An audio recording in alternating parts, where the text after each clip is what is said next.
राजा और रानी की सच्ची प्रेम कहानी। किसी समय की बात है, आर्यावर्त नामक राज्य में एक न्यायप्रिय राजा विक्रम सिंह राज करते थे।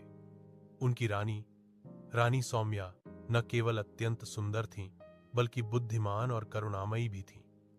राजा और रानी एक दूसरे से बहुत प्रेम करते थे और हर निर्णय साथ मिलकर लेते थे।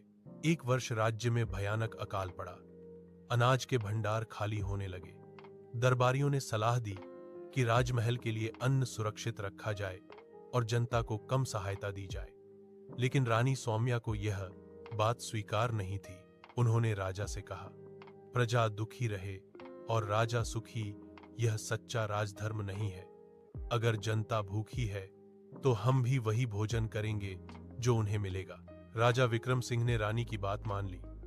उन्होंने महल के भंडार खोल दिए और अनाज जनता में बांट दिया। खुद राजा रानी सादा भोजन करने लगे। यह देखकर प्रजा का राजा रानी के प्रति प्रेम और विश्वास कई गुना बढ़ गया। कुछ महीनों बाद वर्षा हुई, खेत लहलहा उठे और राज्य फिर से समृद्ध हो गया। प्रजा ने मिलकर राजा रानी के लिए उत्सव मनाया। राजा ने सबके सामने कहा, मेरी शक्ति मेरी रानी का प्रेम और सही सलाह है। रानी मुस्कुराई और बोली, और मेरा बल आपके विश्वास में है। शिक्षा, मॉरल, सच्चा प्रेम वही है जो एक दूसरे को सही राह दिखाए, सुख दुख में साथ निभाए और स्वार्थ से ऊपर उठकर दूसरों का भला सोचे।